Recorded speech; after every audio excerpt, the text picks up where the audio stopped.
So, you're ready to submit your research, but wow, the process can feel a little complicated, right? Well, today we're going to break it all down. We're talking a step-by-step guide for submitting to Research in Physical Education, Sport and Health, or as we'll call it, RPSH. I mean, you've poured everything into this, right? The research, the number crunching, the writing, it's all done. And then you hit this wall of author guidelines, and it can just feel overwhelming. Trust me, we have all been there. But hey, don't sweat it. That's what this is all about. Turning that big, confusing pile of rules into a simple, clear roadmap. Let's walk through it step by step, file by file, so you know exactly what you need to do. Okay, first things first. Before you even touch a single formatting button, you have to ask the most important question of all. Is your research a good fit for this journal? Seriously, getting this right is the key to even getting past that first look from the editors. So what's RPNESH interested in? Well, they cover a pretty wide field. We're talking everything from physical education and sports science, all the way to exercise physiology, sports psych, health and physical activity, even sport management and policy. If your paper lands squarely in one of these areas, then yep, you're in the right place. All right, next up, what kind of article did you write? Is it a big, chunky, original research paper? Or maybe a super focused short communication? Whatever it is, you've got to pay attention to that word count. And yeah, that includes your references.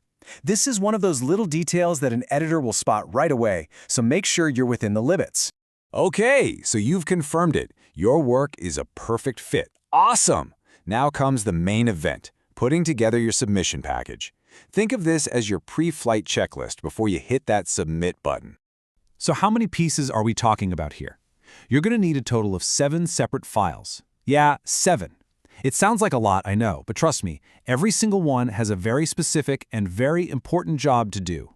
So let's run through the list. You've got your title page, then the blinded manuscript. We'll get to that difference in a sec. And then a bunch of what I call the admin forms, the authorship declaration, copyright form, conflict of interest, data availability statement, and finally, if it applies to your study, your ethical clearance. And listen, this next part is super important. The guidelines say it right here. If you're missing even one of these mandatory documents, your submission just stops. It doesn't even make it to peer review, so you have to get this right from the very beginning. Okay, this is probably the most common point of confusion, so let's clear it up. The difference between the title page and the blinded manuscript. Think of it this way. The title page has everything that says, "This is me." Your name, your university, your contact info, who funded the work, it's all there. But the blinded manuscript? It has to be completely scrubbed clean of all that. No clues about who you are. Why? Because the editors need the title page for their records, but the manuscript goes out to the reviewers, and they're not supposed to know who you are. This whole system is built on that separation. It's the only way to have a fair, unbiased review. So you did it. You've uploaded all 7 files, taken a deep breath, and hit that final submit button. Phew. But what actually happens now? What goes on inside that black box of peer review? Let's pull back the curtain and take a look. Your paper's journey starts with a quick check by an editor. They're looking for that good fit we talked about, and to make sure you've got all your files. If you get the green light, it's then sent out to at least 2 independent experts in your field. They'll read it, critique it, and then send their recommendations back to the editor. And based on all that feedback, the editor makes the final call. Accept, reject, or, and this is the most common outcome, ask you to revise it.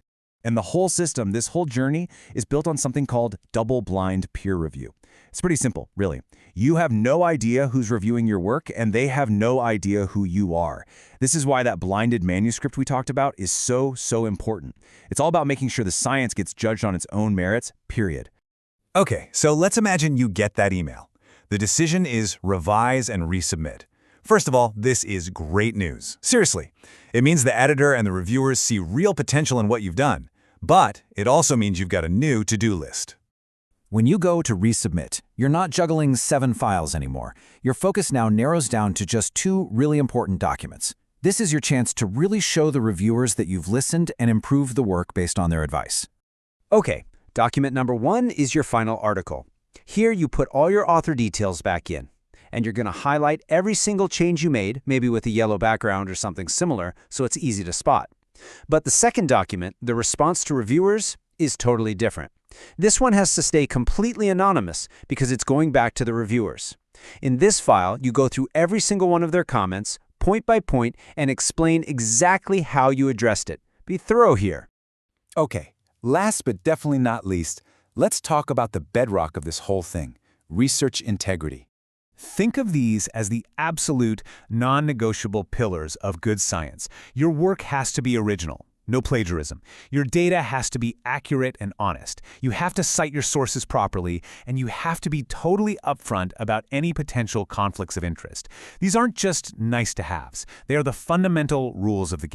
And you can bet the journal takes this incredibly seriously.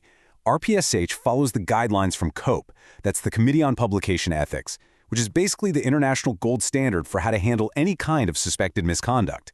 There's a whole process for it. And on this point, the rules are just unwavering. If data has been fabricated, falsified, or manipulated in any way, it's a huge red line. It will lead to your paper being rejected or even retracted after publication. It's that serious.